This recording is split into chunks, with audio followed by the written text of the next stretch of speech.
নির্বাচন ব্যবস্থা সংস্কার নিয়ে রাজনীতিতে জটিল সমীকরণ। পিআর পদ্ধতিতে ভোটের পক্ষে জামাত এনসিপি, বিপক্ষে বিএনপি।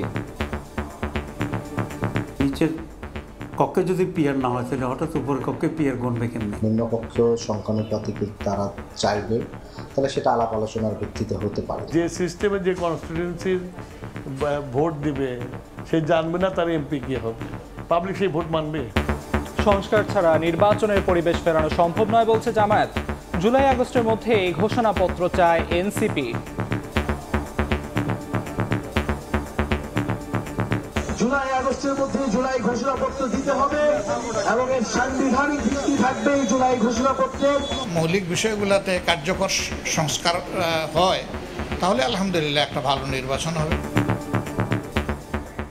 দেখছিলেন প্রধান শিরোনাম। দুপুরের সময় সঙ্গে আছে আমি মাহাদ ইসলাম ধ্রুব এবং আমি আমিরুল ইসলাম আলিফ।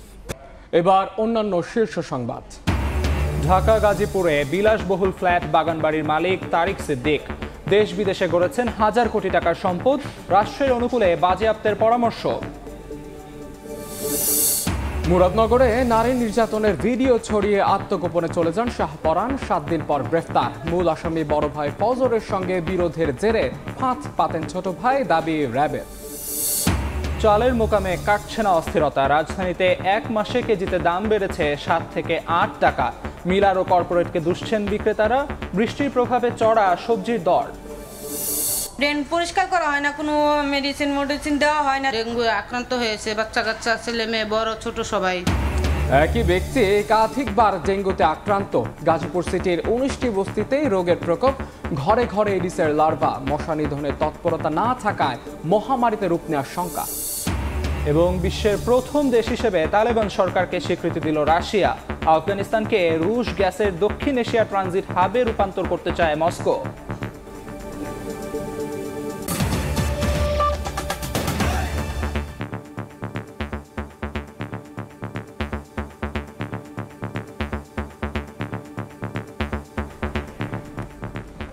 প্রচলিত নাকি সংখ্যানুপাতিক পদ্ধতিতে নির্বাচন, এই ইস্যুতে বিএনপির সঙ্গে মতবিরোধ বাড়ছে জামাত এনসিপি সহ কয়েকটি দলে।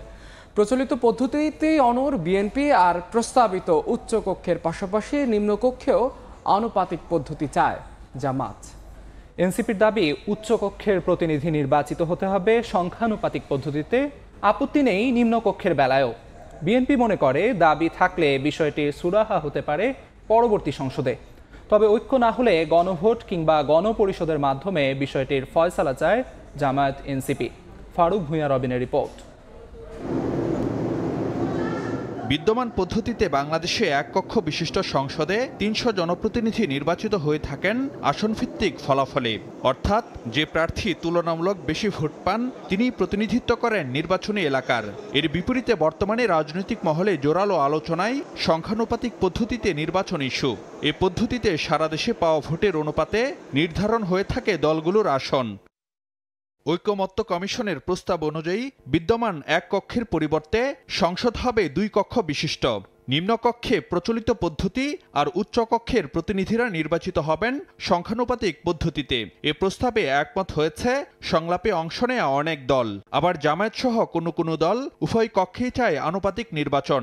তবে কোনো কক্ষেই বিদ্যমান পদ্ধতির বাইরে যেতে নারাজ বিএনপি সহ কয়েকটি দল।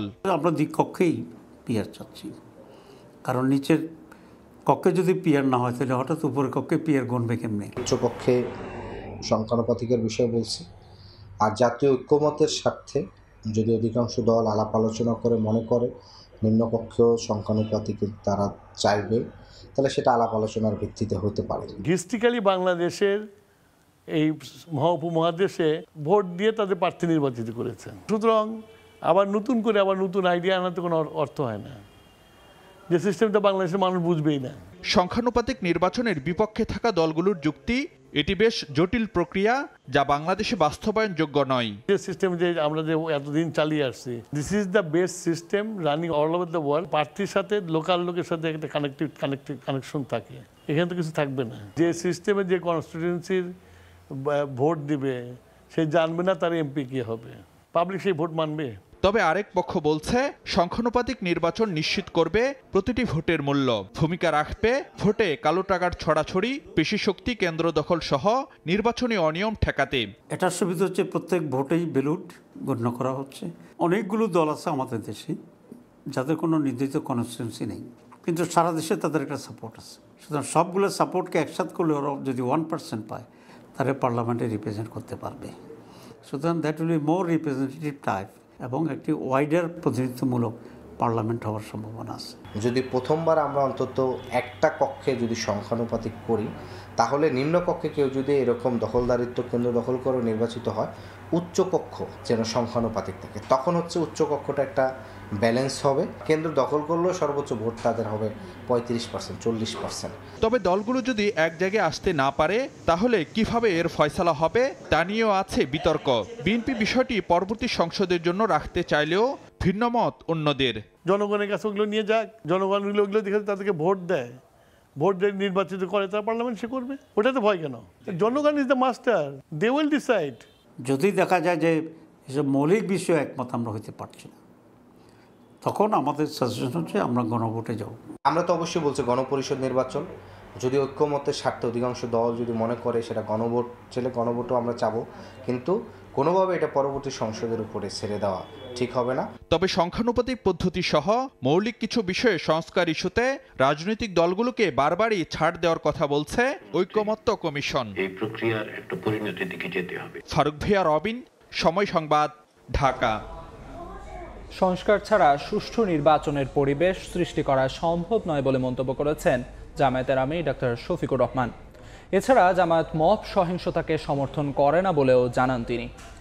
এদিকে রাজনৈতিক ভেদাভেদ ভুলে সব দলকে দেশের স্বার্থে কাজ করার আহ্বান জানিয়েছেন দলটির কেন্দ্রীয় নির্বাহী পরিষদ সদস্য এটিএম আজহারুল ইসলাম। স্লোগানে মুখর রংপুরের জেলা স্কুল মাঠ। নগরীর বিভিন্ন স্থান থেকে মিছিল নিয়ে সমাবেশ স্থলে জড়ো হন দলের নেতাকর্মীরা। মাথায় দলের নাম আর দলীয় প্রতীক দাড়িপাল্লা হাতে উজ্জীবিত কর্মীরা। 17 বছর পর রংপুরে সমাবেশের আয়োজন করেছে বাংলাদেশ জামাত ইসলামী। বিকাল 3টায় শুরু হবে সমাবেশের আনুষ্ঠানিকতা। প্রধান অতিথি হিসাবে যোগ দেবেন দলটির আমির ডক্টর শফিকুর রহমান। এছাড়াও প্রধান বক্তা হিসেবে থাকবেন সম্প্রতি কারাগার থেকে মুক্তি পাওয়া এটিএম আজহারুল ইসলাম। উন্মুক্তভাবে এই সমাবেশ করতে পেরে আমরা সাধারণ জনগণ সাধারণভাবে উচ্ছ্বাসিত। চাঁদাবাজি, অন্যায়, জুলুম এগুলো যাতে নিরসন হয়, আমাদের যাতে এগুলো থেকে আমরা নিরসন পাই। আর যারা এই অন্যায়ের সাথে জড়িত তাদেরকে বাহির থেকে নিয়ে এসে এই দেশে আদালতে তার বিচার বাস্তবায়ন করে। রংপুর সমাবেশে যোগ দেওয়ার আগে সকালে জুলাই গণঅভ্যুত্থানে প্রথম শহীদ আবু সাইদের কবর জিয়ারত করেন দলের কেন্দ্রীয় নির্বাহী পরিষদ সদস্য এটিএম আজহারুল ইসলাম। এ সময় ব্যক্তি স্বার্থ ভুলে সব রাজনৈতিক দলকে দেশের জন্য কাজ করার আহ্বান জানান তিনি। আমরা যা রাজনীতি করি আভ্যন্তরীণ দলীয় কোন্দল ভুলে গিয়ে, আমাদের দলীয় স্বার্থ ভুলে গিয়ে আবু সাইদ যে রক্ত দিয়েছেন যে বৈষম্যহীন সমাজ কায়েম করার জন্য, গণতন্ত্র পুনরুদ্ধারের জন্য, ভোটাধিকার পুনরুদ্ধারের জন্য আমরা যেন একসাথে সেই কাজ করতে পারি। এদিকে জনসভায় যোগ দেওয়ার আগে নীলফামারীর সৈয়দপুর বিমানবন্দরে গণমাধ্যম কর্মীদের সঙ্গে কথা বলেন জামাতের আমির। এ সময় সুষ্ঠু নির্বাচনের জন্য আগে সংস্কার করতে হবে বলে জানান ডক্টর শফিকুর রহমান। বেসিক বিষয়ে, মৌলিক বিষয়গুলোতে কার্যকর সংস্কার হয় তাহলে আলহামদুলিল্লাহ একটা ভালো নির্বাচন হবে, এবং যদির কোনো সুযোগ নাই সংস্কার করতে হবে, ভালো নির্বাচনও করতে হবে ইনশাল্লাহ। শুধু রাষ্ট্রকে সব দিলে হবে না, বিভিন্ন দলের লোক যারা জড়িত আছে ওই দলের মৌলিক দায়িত্ব নিজের কর্মীদেরকে আগে সামাল দেওয়া। বিচার একটাই চলবে, বিচার কারো হাতে তুলে দেওয়া হবে না, বিচার থাকবে আদালতের হাতে। নেতাকর্মীদের নির্বাচনের প্রস্তুতি নেওয়ার পাশাপাশি ঐক্যবদ্ধ বাংলাদেশ করতে কাজ করার আহ্বান জানান জামাতের আমির। সময় সংবাদ। রংপুর জেলা স্কুল মাঠে কিছুক্ষণ পর শুরু হবে জামাতের সমাবেশ। এই মুহূর্তে সমাবেশস্থলে আছেন সহকর্মী শফিক মুন্সি, সরাসরি যাচ্ছি তার কাছে। বেলা ৩টায় কিন্তু নির্ধারিত সময় আজকের এই রংপুর জেলা স্কুলে বাংলাদেশ জামাত ইসলামী আয়োজিত জনসভা, কিন্তু বেলা 12টা থেকেই কিন্তু এই জেলা স্কুলের যে মাঠ, সেই মাঠে আশেপাশের বিভিন্ন জেলা থেকে নেতাকর্মীরা আসতে শুরু করে এবং এই মুহূর্তে কিন্তু পুরো যে জেলা স্কুল মাঠ প্রাঙ্গণটি আছে সেটি কিন্তু লোকারণ্য হয়ে গেছে। আমরা যেটা জানি যে এই আজকের যে জনসভা, সেই জনসভায় প্রধান অতিথি হিসেবে উপস্থিত থাকবেন বাংলাদেশ জামাত ইসলামের আমির ডাক্তার শফিকুর রহমান। প্রধান বক্তা হিসেবে উপস্থিত থাকবেন সাবেক সেক্রেটারি জেনারেল এবং যিনি দীর্ঘদিন কারাবন্দী ছিলেন সেই আলোচিত নেতা এটিএম আজহারুল ইসলাম। এবং এই যে আজকের জনসভাকে ঘিরে বাংলাদেশ জামাত ইসলামের পক্ষ থেকে কয়েকটি দাবি আসলে সরকারের কাছে তুলে ধরা হবে। তার মধ্যে অন্যতম হচ্ছে এই রংপুর অঞ্চলের যে শহীদ আবু সাইদ, যিনি এই বিগত যে ফ্যাসিস্ট সরকার বিদায়ের আন্দোলনে প্রথম শহীদ হিসেবে খ্যাত, তার হত্যাকাণ্ডের সাথে যারা জড়িত ছিল তারা সহ অন্যান্য যারা গণহত্যার সাথে জড়িত বিগত জুলাই গণঅভ্যুত্থানের সময়, তাদেরকে বিচার, নির্বাচনের জন্য লেভেল প্লেইং ফিল্ড তৈরি করা, পিআর পদ্ধতিতে নির্বাচনের দাবি, একই সাথে তিস্তা মহাপরিকল্পনা যেটি আছে সেটি যেন দ্রুত বাস্তবায়নের যথাযথ উদ্যোগ গ্রহণ করা হয় সরকারের পক্ষ থেকে। সে দাবিগুলো কিন্তু আজ এই মঞ্চ থেকে জামাত ইসলামের কেন্দ্রীয় নেতৃবৃন্দ তারা তুলবেন। এবং আমরা যেটা দেখতে পেয়েছি যে এই আজকের জনসভাকে ঘিরে আশেপাশে যত জেলা উপজেলা আর নেতৃবৃন্দ আছে দলটির, তারা কিন্তু বিভিন্নভাবে নানা বাহনে, কেউ ট্রাকে করে, কেউ বাস ভাড়া করে, কেউ ছোট ছোট ভ্যানে করে তারা এই যে সমাবেশ স্থল, সেই সমাবেশ স্থলে এসেছে এবং এই সমাবেশ স্থলেই তারা কিন্তু আজকে যে জুমার নামাজ সেটি আদায় করেছেন এবং এরপর তারা কিন্তু এই প্রখর রোদে অপেক্ষা করছে যে নির্ধারিত সময়ে কেন্দ্রীয় নেতৃবৃন্দ যারা আছেন তারা মঞ্চে সমবেত হবেন এবং দলের নেতাকর্মীদের জন্য গুরুত্বপূর্ণ দিক নির্দেশনা দেবেন। একই সাথে কিন্তু জামাত ইসলামের আজকের যে জনসভা, সেই জনসভা একটি ভিন্ন কারণে খুব গুরুত্ব বহন করছে। সেটি হচ্ছে দীর্ঘদিন কারাবরণের পর আজ এই জনসভায় জনসম্মুখে বক্তব্য প্রদান করবেন এটিএম আজহারুল ইসলাম। তো এই ছিল আমার কাছে রংপুর থেকে আজকে যে বাংলাদেশ জামাত ইসলামের আহত জনসভা, সে ব্যাপারে সর্বশেষ। রংপুর জেলা স্কুল মাঠ থেকে জামাতের জনসমাবেশের সবশেষ তথ্য জানাচ্ছিলেন সহকর্মী শফিক মুন্সি। জুলাই আগস্টের মধ্যে জুলাই ঘোষণাপত্র দিতে অন্তর্বর্তী সরকারের কাছে জোর দাবি জানালেন এনসিপির আহ্বায়ক নাহিদ ইসলাম।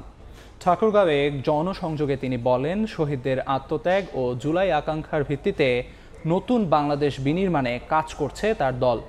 ভারতের তাবেদারি আর নয়, এখন থেকে বাংলাদেশপন্থীরাই দেশ চালাবে বলেও জানান নাহিদ ইসলাম।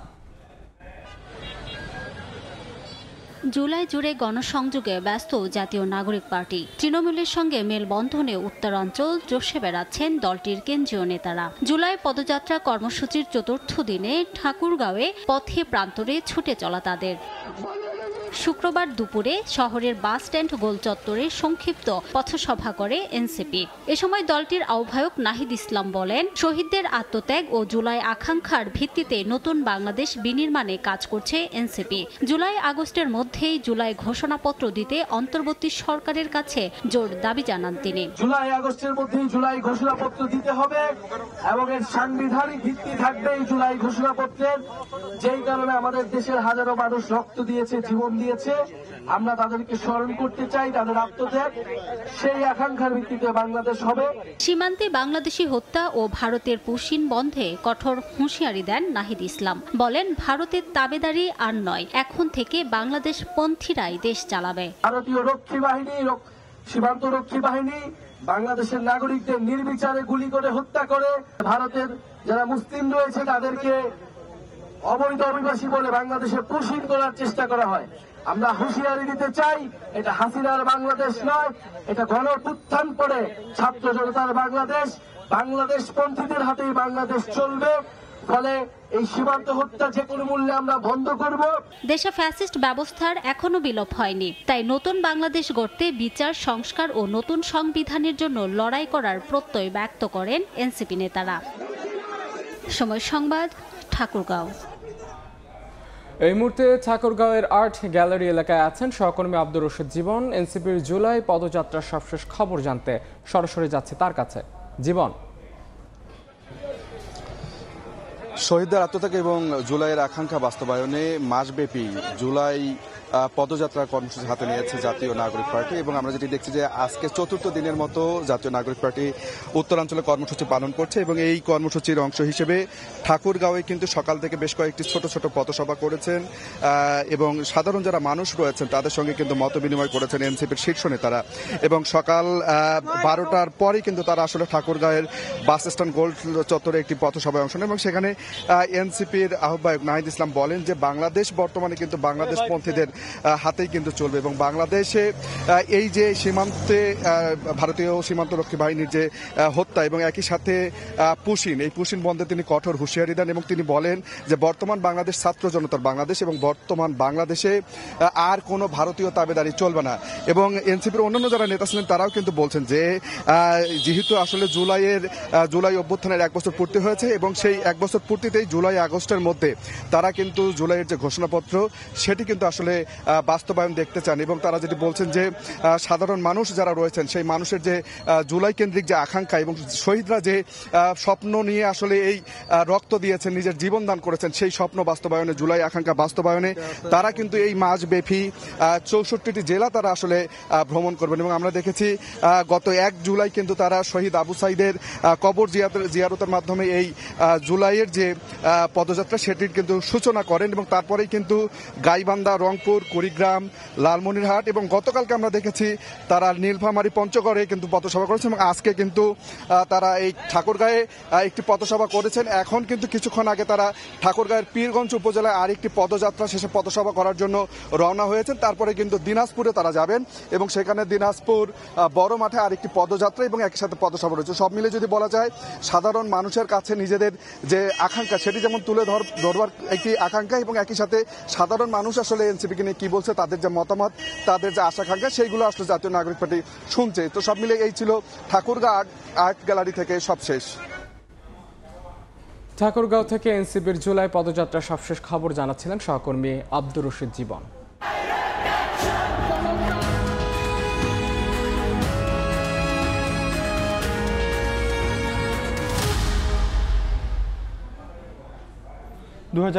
সালের এই দিনে হাইকোর্টের রায় আপিল বিভাগে স্থগিত না হওয়ায় ফুঁসে ওঠে কোটার বিরুদ্ধে রাজপথে নামা শিক্ষার্থীরা। ডাক আসে ছাত্র ধর্মঘটের। এরপর থেকে শুরু হয় একের পর এক কঠোর কর্মসূচি। কোটা আন্দোলনকে ঘিরে কেমন ছিল গত বছরের 4 জুলাই, বিস্তারিত জানবো মাইমুনা হায়দার চৌধুরীর প্রতিবেদনে। 4 জুলাই 2024 বেলা 11টায় ঢাকা বিশ্ববিদ্যালয়ের কেন্দ্রীয় লাইব্রেরি থেকে মিছিল বের করেন বিক্ষুব্ধ শিক্ষার্থীরা। মিছিলটি মহসিন হল, টিএসসি হয়ে শাহবাগ মোড়ে অবস্থান নেয় বেলা 12:15টার দিকে। এর আগেই হলে হলে গিয়ে আন্দোলনে অংশ নেওয়ার আহ্বান জানায় শিক্ষার্থীরা। এদিকে সরকারি চাকরিতে সরাসরি নিয়োগের ক্ষেত্রে মুক্তিযোদ্ধা কোটা বাতিলের পরিপত্র অবৈধ ঘোষণার বিষয়ে হাইকোর্টের রায় আপিল বিভাগে গিয়েও স্থগিত না হওয়ায় বিক্ষোভে ফেটে পড়েন শিক্ষার্থীরা। বৃষ্টি উপেক্ষা করে টানা 5 ঘন্টা শাহবাগ মোড় অবরোধ করে রাখেন শিক্ষার্থীরা। অবরোধ চলাকালে পাশেই বিপুল সংখ্যক পুলিশ সদস্য অবস্থান করলেও শুরুতেই শিক্ষার্থীদের বাধা দেননি তারা। বিকেল 5টার দিকে পুলিশ সদস্যরা হেলমেট পরে প্রস্তুত হলে তাদের মুখোমুখি হয়ে পড়েন আন্দোলনকারীরা। তবে মিনিট কয়েকের মধ্যে শান্ত হয় পরিস্থিতি। সন্ধ্যা 6টার পর নতুন কর্মসূচি ঘোষণা করে 4 দফা দাবি আদায়ের হুঁশিয়ারি দেন আন্দোলনের সমন্বয়ক নাহিদ ইসলাম। সমাবেশ থেকে ডাক দেওয়া হয় ছাত্র ধর্মঘটের। 4 জুলাই বৃষ্টি উপেক্ষা করে দেশ জুড়ে ছড়িয়ে পড়ে আন্দোলনের ঢেউ। ঢাকা আরিচা মহাসড়ক অবরোধ করে বিক্ষোভ করেন জাহাঙ্গীরনগর বিশ্ববিদ্যালয়ের শিক্ষার্থীরা। অন্যদিকে ঢাকা রাজশাহী মহাসড়ক অবরোধ করে বিক্ষোভ করেন রাজশাহী বিশ্ববিদ্যালয়ের শিক্ষার্থীরা। মাইমুনা হায়দার চৌধুরী, সময় সংবাদ, ঢাকা। জনগণ এবং রাষ্ট্রের বিরুদ্ধে রাজনীতি করায় আওয়ামী লীগ বিলুপ্ত হয়ে যাবে বলে মন্তব্য করেছেন বিএনপির ভাইস চেয়ারম্যান আসাদুজ্জামান রিপন। সকালে জাতীয় প্রেস ক্লাবের সামনে তৃণমূল নাগরিক আন্দোলন আয়োজিত সভায় কথা বলেন তিনি। বলেন, আওয়ামী লীগকে বাংলাদেশের মানুষ আর মেনে নেবে না। অনুষ্ঠানে বিএনপির যুগ্ম মহাসচিব খায়রুল কবির খোকন বলেন, লন্ডন বৈঠকে সব উদ্বেগ নিরসন হলেও কিছু দল তা ভালোভাবে নেয়নি। তারা আগে স্থানীয় নির্বাচন সহ নানা দাবি করে পরিবেশ ঘোলাটে করতে চাচ্ছে।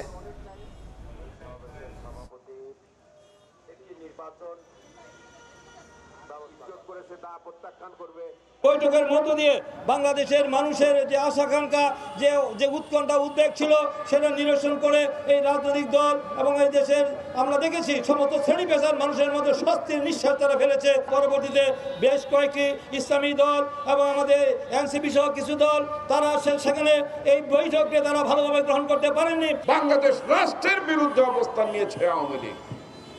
সুতরাং আওয়ামী লীগ অনিবার্যভাবে বিলুপ্তির পথে চলে যাবে।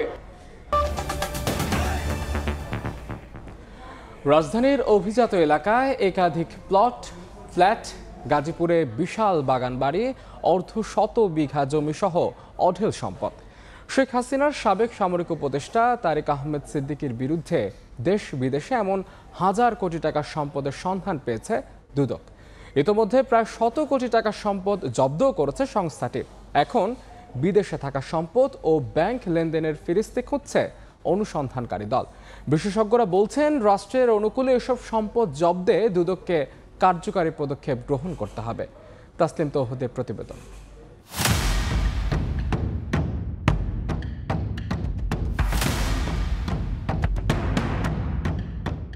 গাজীপুরের বাঙ্গালগাছ এলাকায় রয়েছে তারেক আহমেদ সিদ্দিকীর বাগান বিলাস নামের বিশাল এই বাগান বাড়ি। একইভাবে ফাউকাল এলাকায় ডুপ্লেক্স ভবন সহ বিশাল সাম্রাজ্য গড়ে তোলেন।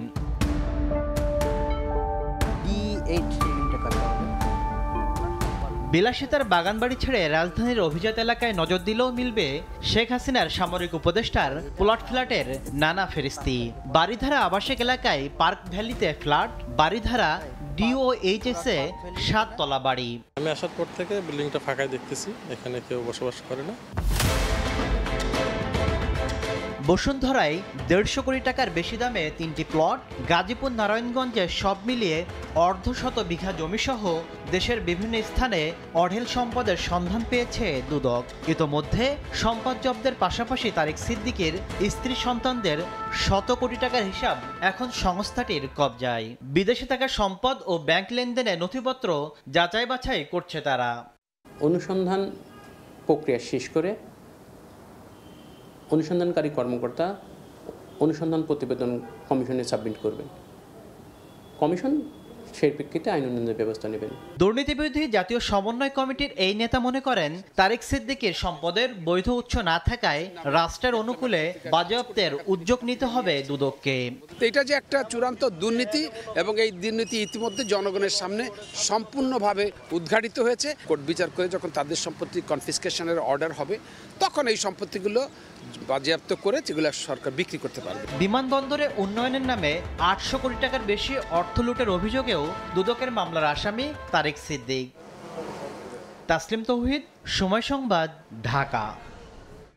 কুমিল্লার মুরাদনগরে নারী নির্যাতনের ভিডিও সামাজিক যোগাযোগ মাধ্যমে ছড়িয়ে দিয়ে আত্মগোপনে চলে যান শাহপরান। বৃহস্পতিবার রাতে তাকে কুমিল্লার কাবিলা বাজার থেকে পর্নোগ্রাফির মামলায় গ্রেফতার করে র্যাব। দুপুরে রাজধানীর কারওয়ান বাজারের র্যাবের মিডিয়া সেন্টারে সংবাদ সম্মেলনে জানানো হয়, ধর্ষণ মামলা মূল আসামি বড় ভাই ফজর আলীর সঙ্গে পূর্ব শত্রুতার জেরে ঘটনা ঘটানো হয়েছে। 26 জুন রাত 11:30 কুমিল্লার মুরাদনগরে ভৈরচর গ্রামের বাড়িতে ভুক্তভোগীর ঘরে প্রবেশ করেন ফজর আলী। ঘরে অন্য কেউ না থাকায় পাওনা টাকা আদায়ের অজুহাতে সেখানে যান তিনি। এর কিছুক্ষণ পরেই দরজা ভেঙে ভেতরে ঢুকে পড়ে আরো 8 থেকে 10 জন যুবক। পরে ভুক্তভোগীকে শারীরিকভাবে নির্যাতন করা হয়। পরবর্তীতে নির্যাতনের সেই ভিডিও সামাজিক যোগাযোগ মাধ্যমে ছেড়ে দেয়া হলে দেশব্যাপী তোলপাড় শুরু হয়। ঘটনার এক সপ্তাহ পর তথ্য প্রযুক্তির সহায়তায় পর্নোগ্রাফির মামলায় ফজরের ছোট ভাই শাহপরানকে কুমিল্লার কাবিলাবাজার এলাকা থেকে গ্রেপ্তার করে র্যাব 11। সংস্থাটি জানায় ভাইয়ের সঙ্গে পূর্ববিরোধের জেরে প্রতিশোধ নিতে মুখিয়েছিলেন শাহপরান। এখানে ঘটনাটা ঘটেছিল দুই ভাইয়ের মধ্যে, শাহপরান এবং ফজর আলী, দুজনেই একজনের পিছনে ছুটছে। তো সেখান থেকেই মূলত তাদের মধ্যে একটা দ্বন্দ্বের সৃষ্টি হয়। সেখান থেকে একটা গ্রাম্য সালিশ হয়। সেই সালিশে ফজর আলী কর্তৃক শাহপরান হেনস্থার শিকার হয় এবং সেখান থেকেই এই শাহপরান ফজর আলীর বিরুদ্ধে একটা অ্যাকশন নিতে চায় এবং সেটারই প্রতিফলন ছিল 26শে জুনের যে ঘটনাটা। প্রাথমিক জিজ্ঞাসাবাদে শাহপরান ঘটনার পরিকল্পনা এবং ভিডিও ছড়িয়ে দেওয়ার বিষয়টি স্বীকার করেছে বলে জানিয়েছে র্যাব। শাহপরানের অর্থনৈতিক অবস্থা একটু দুর্বল, এটা সে নিজেই বলেছে প্রাথমিক জিজ্ঞাসাবাদে। সেই হিসেবে তার পরিবার থেকেও শাহপরান ফজর আলী থেকে একটু ডিস্টেন্স হয়ে গিয়েছিল। সে সব মিলিয়েই এই ফজর আলীকে একটু শায়েস্ত করার উদ্দেশ্যে মূলত এই পরিকল্পনাটা করে। ধর্ষণ মামলার মূল আসামি ফজর আলী সহ এ ঘটনায় এখন পর্যন্ত 6 জনকে গ্রেপ্তার করা হয়েছে। জড়িতরা ছাড় পাবে না বলে জানিয়েছেন র্যাবের এই কর্মকর্তা। স্বামীর বাড়ি থেকে তানভীর হাসান মেঘ, সময় সংবাদ, ঢাকা। 6 মাসে এপিবিএন এর সাইবার ইউনিটের কাছে মোবাইল ফোন হারানো ও চুরি সংক্রান্ত 5,500 সাধারণ ডায়েরির আবেদন জমা পড়েছে। এর মধ্যে 900 ফোন উদ্ধার করে ভুক্তভোগীদের কাছে পৌঁছে দিয়েছে 12 এপিবিএন। ফোন খুঁজে দিতে 24 ঘন্টা চালু রয়েছে ফেসবুক পেজ ও হোয়াটসঅ্যাপ নাম্বার। গত 24শে মে রাজধানীর যমুনা ফিউচার পার্কের একটি মোবাইলের দোকান থেকে ফোন বিক্রি করতে এসে সে দোকানেরই একটি ফোন চুরি করে পালিয়ে যান একজন। পরে ভাটারা থানায় সাধারণ ডায়েরি করে থানা পুলিশের দ্বারে দ্বারে ঘুরেও সেটি উদ্ধার করতে পারেননি ভুক্তভোগী। অবশেষে 12 এপিবিএন এর সাইবার ইউনিটের কাছে এসে 15 দিনের মধ্যে হারানো ফোন বুঝে পান ব্যবসায়ী। অনেকদিন যাবৎ বলছি ওনাদেরকে, ওনারা কিছু করতে পারে নাই। উনি 15 দিনের মাথায় আমার ফোনটা আমার হাতে পৌঁছে দিল, আমি অন্তত খুশি। গত 15 ফেব্রুয়ারি ময়মনসিংহে জনপ্রিয় ইসলামিক বক্তা মিজানুর রহমান আজহারির মাহফিল অনুষ্ঠিত হয়। সেখান থেকে 2 শতাধিক মোবাইল চুরি হয়, যার মধ্যে 100টির জিডির তদন্ত নেমে এখন পর্যন্ত 20টি ফোন উদ্ধার করেছে এপিবিএন। হতাশ হয়ে কি করব, কান্নার অবস্থা। এই মুহূর্তে টাকাও না, যার একটা ফোন কিনবো, ছাত্র মানুষ। পরে গেলাম কোতোয়ালি থানা, যায় দিকে আমার চেয়ে আরো বেশি মানুষ ওইখানে একত্রিত। সংস্থাটির তথ্য বলছে গত 6 মাসে হারানো, চুরি বা অনেক সময় ছিনতাই হয়েছে এমন 5,500 ফোন উদ্ধারের জন্য জিডি আবেদন এসেছে তাদের কাছে, যার মধ্য থেকে 900 ফোন ইতোমধ্যে উদ্ধার করে ভুক্তভোগীদের কাছে পৌঁছে দিয়েছে সাইবার ইউনিট। 3,500 নাম্বার ছিল আমার মোবাইলে, কিছু অফিস ডকুমেন্ট ছিল। এগুলো যখন হয়ে যায় তো এটা একটা সাংঘাতিক বিপদের একটা অবস্থা হয়ে যায়। হ্যাঁ, তো এটাই ফেস করছি। 1 থেকে 2 মাস মতো আগে আমাকে কল দিয়ে বলে যে আমার ফোনটা উদ্ধার করা গেছে, সেটা আসে হচ্ছে সিলেটের হবিগঞ্জে। তো তারপরেও সকল প্রসেসিং শেষ করে তারা আমাকে ফোনটি আমার হাতে তুলে দিয়েছে। ফোন উদ্ধারে 12 এপিবিএন এর অফিসিয়াল ফেসবুক পেজ এবং 2টি হোয়াটসঅ্যাপ নম্বরে যোগাযোগ করলেই দ্রুত কাজ শুরু করা হচ্ছে। পাশাপাশি বিকাশ সহ বিভিন্ন মোবাইল ব্যাংকিং এ ভুলে অন্য নম্বরে টাকা চলে গেলে সেগুলো উদ্ধারেও কাজ করছেন তারা। ফোন হারায় তাকে জিডি করার পরামর্শ দেবেন, পাশাপাশি সেই জিডিটা আমাদের এই হোয়াটসঅ্যাপ নাম্বারে অথবা মেসেঞ্জারের মাধ্যমে যে কোনো উপায়ে আমাদের কাছে পৌঁছালে আমরা আমাদের নিজেদের তাগিদে মানুষের সেবা করার জন্য আমরা এই প্রচেষ্টাটা অব্যাহত রাখবো এবং আপনার ফোনটি উদ্ধার করে দেওয়ার সর্বাত্মক চেষ্টা করব। হারানো ফোন উদ্ধারে অ্যাপল আইডি সংরক্ষণ, ফোনের বক্সে থাকা IMEI নাম্বার সংরক্ষণ, ফিঙ্গারপ্রিন্ট, ফেস লক ও শক্ত পিন ব্যবহারের পরামর্শ এপিবিএন এর। মাসুদুর রহমান, সময় সংবাদ, ঢাকা। চালের মোকামগুলোতে কাটছে না অস্থিরতা। এক সপ্তাহে কেজিতে বেড়েছে 5 থেকে 7 টাকা। এর প্রভাব পড়েছে রাজধানীর পাইকারি ও খুচরা বাজারে। এক মাসে দাম বেড়েছে 7 থেকে 8 টাকা পর্যন্ত। বিক্রেতারা বলছেন মিলারদের কারসাজিতে এমন অস্থিরতা। মোকাম, পাইকারি ও খুচরা বাজারে সরকারের কঠোর তদারকির দাবি জানিয়েছেন ভোক্তারা। নওগাঁ থেকে MR রকিকে সঙ্গে নিয়ে ফরহাদুর রহমানের রিপোর্ট। জুনের মাঝামাঝিতে শুরু হয় চালের বাড়তি দরের উত্তাপ। বর্তমানে প্রতি বস্তায় চালের বাড়তি দর ঠেকেছে 400 থেকে 500 টাকা পর্যন্ত, যার খুচরা বাজারে প্রভাব পড়েছে প্রতি কেজিতে 7 থেকে 8 টাকা। মিল পর্যায়ে চালের বাড়তি দরের উত্তাপ ঠেকাতে চালানো হচ্ছে অভিযান, তারপরও কমেনি চালের দাম। স্থানীয় ভোক্তাদের অভিযোগ, চালের বাড়তি দরের মুনাফা অধিক হাতিয়ে নেওয়ার কৌশল হিসাবে কৃত্রিম সংকট তৈরি করছে মিলাররা। এত চালের দাম বেশি হয়ে যাওয়ার কারণ এটা সব ব্যবসায়ীদের কাজ সাজিয়ে যে হারে বাড়ছে, আমাদের জনগণ বাঁচা খুব কঠিন। ব্যবসায়ীদের কাজ সাজিয়ে তো অবশ্যই প্রশাসন এটার ব্যাপারে তদারকি আরো বেশি বাড়ানো দরকার। খুচরা ব্যবসায়ীদের অভিযোগ, কৃত্রিম সংকটের মাধ্যমেই চালের দর বাড়ানো হয়েছে। বাজারটা যে পরিমাণ বাড়ছিল তার থেকে এখন বাজারটা থামে আছে। চালের আরো খবর জানবো, রাজধানীতে আমাদের সহকর্মী রয়েছেন ফরহাদুর রহমান, জানাবেন সেখানকার সার্বিক চিত্র।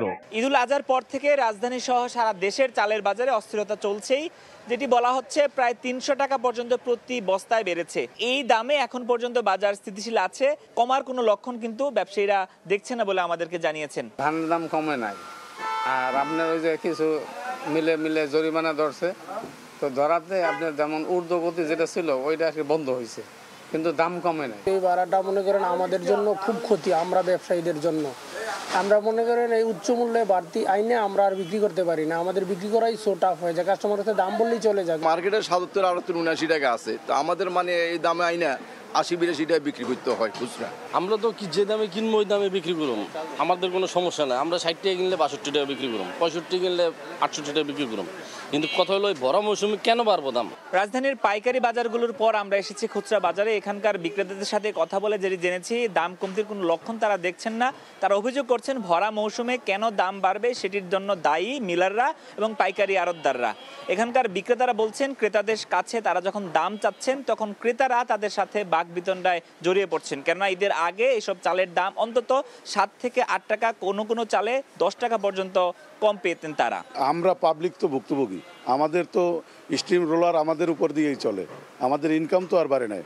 বা চালের দাম এই একরকম, কিছুক্ষণ পর আবার এরকম। বাংলাদেশের সাধারণ পাবলিক যারা, তারা তাদের এই ভোগান্তি যাচ্ছে না। যৌক্তিকরণে বাড়ে সেক্ষেত্রে আমাদের কোনো কথা নাই, বা যদি অযৌক্তিকরণে বাড়ে, মার্কেট ম্যানিপুলেশনের কারণে বাড়ে, সেটা আছে আপনার অযৌক্তিক, সেটা কষ্টদায়ক। গত বছর ঠিক এই সময়ে অন্তত 10 টাকা প্রতি কেজিতে কম ছিল চালের বাজার। তবে এই মুহূর্তে যে ঊর্ধ্বগতি সেটি কমানোর জন্য ব্যবসায়ী, বিক্রেতা এবং ভোক্তারা বলছেন মোকামের পাশাপাশি সাধারণ বাজারেও মনিটরিং বাড়ানো দরকার।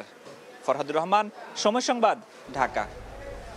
সপ্তাহ ব্যবধানে রাজধানীতে প্রায় সব ধরনের সবজির দাম বেড়েছে 10 থেকে 15 টাকা পর্যন্ত। চড়া মাছের বাজারও। শুক্রবার রাজধানীর বাজারগুলো ঘুরে দেখা যায় পটল, ঢেঁড়স, করলা বিক্রি হচ্ছে 60 থেকে 70 টাকা কেজিতে, যা গত সপ্তাহে বিক্রি হয়েছে 50 থেকে 60 টাকায়। আকার ও মানভেদে গত সপ্তাহে 80 থেকে 90 টাকা কেজিতে বেগুন পাওয়া গেলেও এ সপ্তাহে দাম উঠেছে 100-তে। সবচেয়ে বেশি 50 টাকা পর্যন্ত বেড়েছে কাঁচা মরিচের দাম।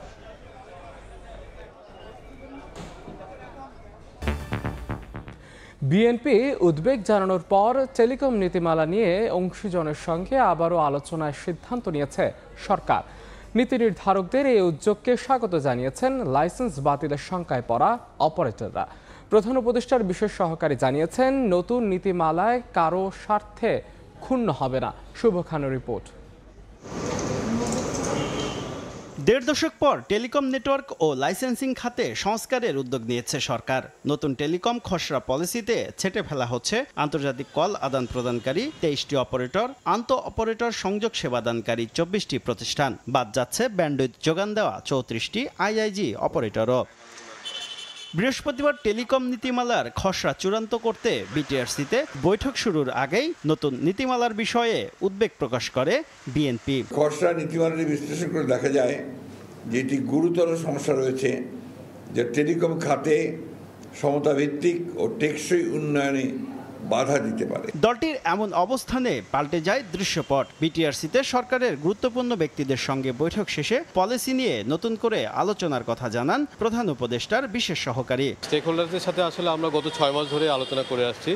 বিটিআরসিতে এখানে একাধিক কনসালটেশন হয়েছে, আরও হওয়ার সুযোগ আছে। এখানে আমার মনে হয় প্রত্যেককেই প্রোটেকশন দেওয়ার একটা ব্যবস্থা আছে। অংশীজনদের উদ্বেগ আমলে নিয়ে আলোচনার পথ উন্মুক্ত করায় সরকারকে সাধুবাদ জানিয়েছে আইজিডব্লিউ, আইআইজি, আইসিএক্স এবং আইএসপি অপারেটররা। তবে বিএনপির অবস্থান কিংবা সরকারের নতুন সিদ্ধান্ত নিয়ে কোনো প্রতিক্রিয়া জানায়নি মোবাইল অপারেটররা। শুধুমাত্র টেলিকম অপারেটর না, আইএসপি না, আইআইজি, আইসিএক্স, আইজিডব্লিউ সকল স্টেক হোল্ডারের সাথে বসে যদি একটা সিদ্ধান্ত নেয়, আমার মনে হয় এটা একটা উইন উইন সিচুয়েশন হবে এবং দেশের জন্য মঙ্গলজনক একটা সিদ্ধান্ত হবে। শিগগিরই সংশোধিত টেলিকম নীতিমালার খসড়া বিটিআরসির ওয়েবসাইটে প্রকাশ করা হবে। শুভ খান, সময় সংবাদ, ঢাকা।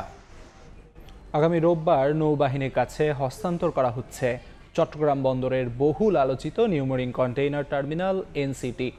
তবে সরাসরি নৌবাহিনীর সঙ্গে ডিপিএম চুক্তি হচ্ছে না। চট্টগ্রাম ড্রাই ডকের মাধ্যমেই অত্যাধুনিক যন্ত্রপাতি এবং সফটওয়্যার নির্ভর এই টার্মিনাল পরিচালনা করতে যাচ্ছে নৌবাহিনী। আশরাফুল আলম মামুনের ক্যামেরায় বিস্তারিত জানাচ্ছেন কমল দে।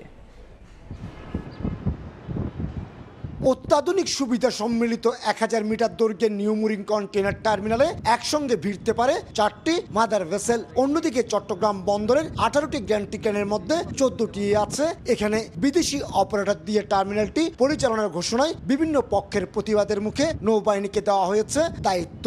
সিদ্ধান্তটি অনুমোদিত হয়েছে বন্দরের বোর্ড সভায়। বেশ কয়েকটা টিম করা হয়েছে, বিশেষ করে ইকুইপমেন্ট সংক্রান্ত, ট্রাফিক অপারেশন সংক্রান্ত এবং ম্যান পাওয়ার সংক্রান্ত সবগুলোর ব্যাপারে আলাদা আলাদা টিম এবং সিডিডিএল কর্তৃপক্ষের একটা টিম সবার সাথে আলাদা আলাদাভাবে মিটিং করে এগুলো ঠিক করছে কিভাবে স্মুথ ট্রানজিশনটা হয়। তো আমরা এ ব্যাপারে নিশ্চিত যে 6 তারিখে একটা স্মুথ ট্রানজিশন হবে এবং 7 তারিখ থেকেই সিডিডিএল এর আন্ডারে নতুনভাবে অপারেশন চালু হবে। চট্টগ্রাম বন্দরের জেনারেল কার্গোবাদ জিসিবি চট্টগ্রাম কন্টেনার টার্মিনাল সিসিটিকে ডিঙ্গিয়ে 44% কন্টেনার উঠানামা হয় নিউমুরিং টার্মিনালে। এটি পরিচালনার জন্য তাৎক্ষণিকভাবে অন্তত 157 জন বিভিন্ন অপারেটর ছাড়াও 14টি গ্যান্ট্রি ক্রেন চালানোর দক্ষ অপারেটর প্রয়োজন রয়েছে। নৌবাহিনী তত্ত্বাবধানে চলবে বা ওরা অপারেট করবে, এটা আমার কাছে মনে হয় খুব কঠিন কোনো কাজ হবে না। একটু সাপোর্ট পেলে সব তরফ থেকে ওরা চালিয়ে যেতে পারবে, কোনো অসুবিধা হবে না। এটা ড্রাই ডক সাথে আছে। 2007 সালে 507 কোটি টাকায় নির্মাণ হওয়া টার্মিনালটি পরিচালনা নিয়ে শুরু থেকে ছিল নানা জটিলতা।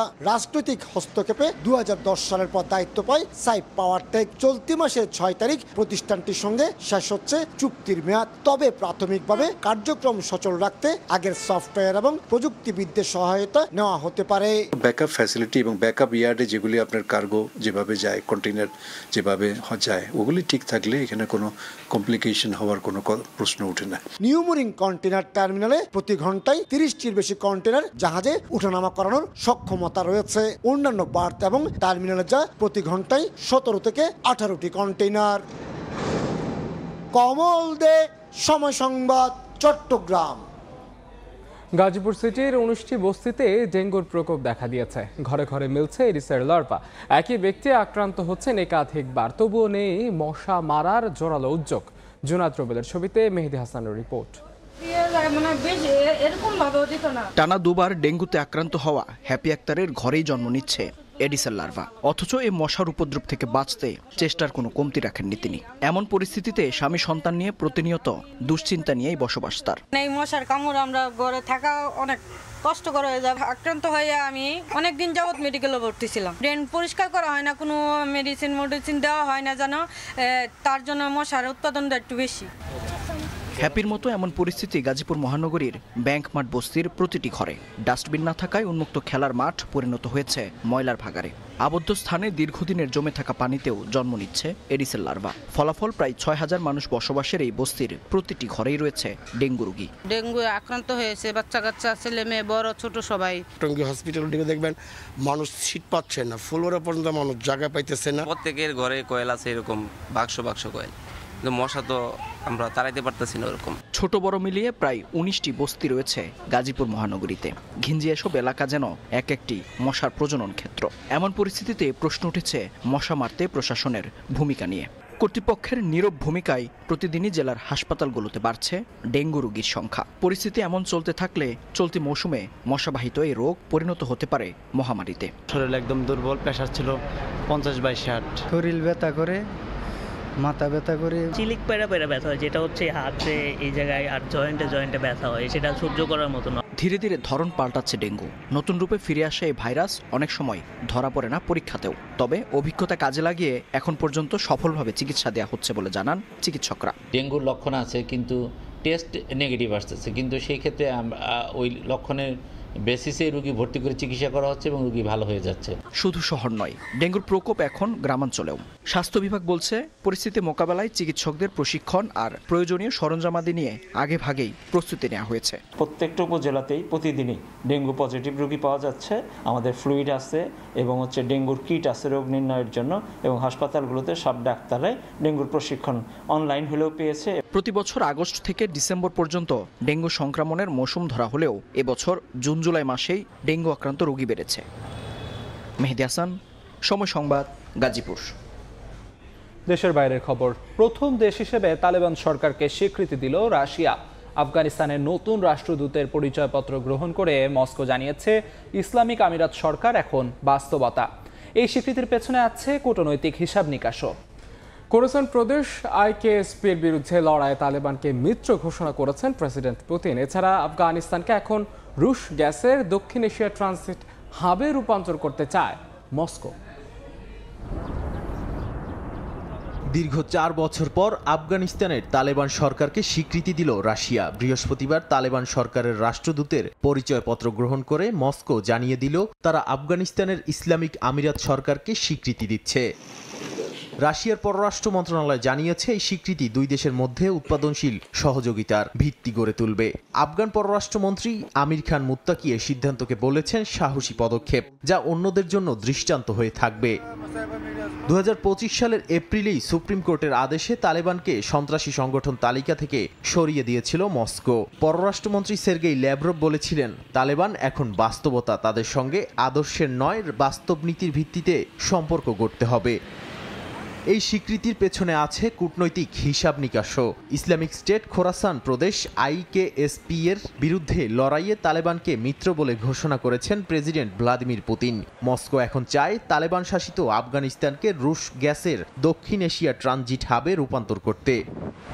কিন্তু পশ্চিমা বিশ্ব এখনও তালেবান সরকারকে স্বীকৃতি দেয়নি। যুক্তরাষ্ট্র জমা রেখেছে আফগান কেন্দ্রীয় ব্যাংকের কয়েক বিলিয়ন ডলার, আরোপ করেছে নিষেধাজ্ঞা।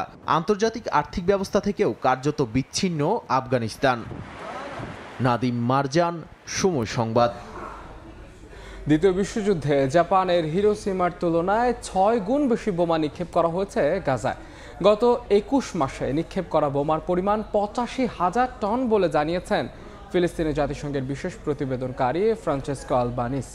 আর অ্যামনেস্টি ইন্টারন্যাশনালের অভিযোগ, মানুষের ক্ষুধাকে অস্ত্র হিসেবে ব্যবহার করে গণহত্যা চালাচ্ছে ইসরায়েল। গাজার স্বাস্থ্য মন্ত্রণালয় জানিয়েছে উপত্যকাটিতে গত 3 দিনে মারা গেছেন 400-র বেশি বাসিন্দা। স্থানীয় সময় শুক্রবার ভোরে অবরুদ্ধ গাজা উপত্যকায় নির্বিচারে হামলা চালায় ইসরায়েলি সেনারা। এতে হতাহত হন বেশ কয়েকজন। এক বিবৃতিতে বিষয়টি নিশ্চিত করে গাজার স্বাস্থ্য মন্ত্রণালয়। হামলা চলে দক্ষিণাঞ্চলের শহর খান ইউনিসেও। যুদ্ধবিরতির আলোচনার মধ্যেই ইসরায়েলের বর্বরোচিত হামলায় শঙ্কায় পড়েছে হামাস। গাজায় নতুন মার্কিন সমর্থিত যুদ্ধবিরতির প্রস্তাব নিয়ে সংগঠনটি এখন নিশ্চিত হতে চাইছে যে এই সমঝোতা শেষ পর্যন্ত স্থায়ী অবসানের পথ তৈরি করবে কিনা। বৃহস্পতিবার এমনটাই জানিয়েছে হামাসের এক ঘনিষ্ঠ সূত্র। এরই মধ্যে যুক্তরাষ্ট্র বলছে গাজার মানুষ নিরাপদে থাকুক, এটাই চান মার্কিন প্রেসিডেন্ট। হামাস যুদ্ধবিরতির চূড়ান্ত প্রস্তাব গ্রহণ করবে কিনা তাও শিগগিরই জানা যাবে। এদিকে ইসরায়েলে অস্ত্র সরবরাহকারী কোম্পানিগুলো নিয়ে প্রকাশিত প্রতিবেদনে ফিলিস্তিনে জাতিসংঘের বিশেষ দূত ফ্রান্সেসকা আলবানিস বলেছেন, এসব কোম্পানির সহায়তায় গত 21 মাসে গাজায় 85,000 টন বোমা নিক্ষেপ করা হয়েছে। এর পরিমাণ দ্বিতীয় বিশ্বযুদ্ধে হিরোশিমায় ফেলা বোমার চেয়ে 6 গুণ বেশি। গাজায় আধুনিক ইতিহাসের অন্যতম নিষ্ঠুর গণহত্যার জন্য ইসরায়েলকেও দায়ী করেন তিনি। অন্যদিকে গাজায় গণহত্যা চালানোর জন্য মানুষকে অনাহারে রাখাকে অস্ত্র হিসেবে ব্যবহার করছে ইসরায়েল, এমন মন্তব্যই করেছে মানবাধিকার বিষয়ক আন্তর্জাতিক সংস্থা অ্যামনেস্টি ইন্টারন্যাশনাল। সংস্থাটির বরাত দিয়ে বার্তা সংস্থা আনাদোলু জানায়, বোমা বর্ষণ, বাস্তুচ্যুতি, খাদ্য, পানি ও ওষুধের সংকট সব মিলিয়ে অঞ্চলটিতে মানবিক বিপর্যয় এখন চরমে। সহায়তা নিতে গিয়ে শত শত ফিলিস্তিনি নিহত বা আহত হয়েছেন। অনেক ক্ষুধার্ত মানুষ ইসরায়েল পরিচালিত হিউম্যানিটেরিয়ান ফাউন্ডেশনের ফাঁদে পড়ে প্রাণ হারাচ্ছেন। মৌসুমীর সাথী, সময় সংবাদ। ইসরায়েলি হামলায় প্রাণ গেল আরও এক ফিলিস্তিনি ফুটবলারের। মুহান্নাদ আল-লেলে নামের ফুটবলারের মৃত্যুর খবর নিশ্চিত করেছে খোদ ফিলিস্তিন ফুটবল অ্যাসোসিয়েশন। ফিলিস্তিনে ইসরায়েলের চলমান আগ্রাসনে ঝরছে একের পর এক ফুটবলারের প্রাণ। সেন্ট্রাল গাজার আল মাঘাদি শরণার্থী শিবিরে নিজ বাড়িতে ইসরায়েলি বোমা হামলায় আহত হন তিনি। ইসরায়েলিদের বর্বরোচিত হামলায় মৃত্যুবরণ করেন মুহান্নাদ। ফিলিস্তিন ফুটবল অ্যাসোসিয়েশনের তথ্য অনুযায়ী 2023 সালের 7 অক্টোবরের পর এখন পর্যন্ত 585 ক্রীড়াবিদ মৃত্যুবরণ করেন, যাদের মধ্যে শুধু ফুটবল অঙ্গনেরই 265 জন।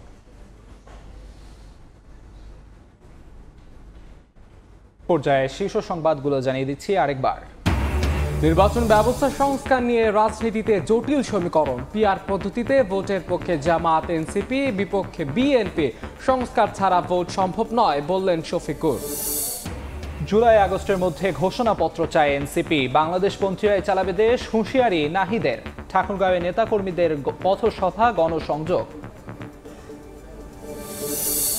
এবং ঢাকা গাজীপুরে বিলাসবহুল ফ্ল্যাট বাগান বাড়ির মালিক তারেক সিদ্দিক। দেশ বিদেশে হাজার কোটি টাকার অবৈধ সম্পদের খোঁজ, রাষ্ট্রের অনুকূলে বাজেয়াপ্তের পরামর্শ।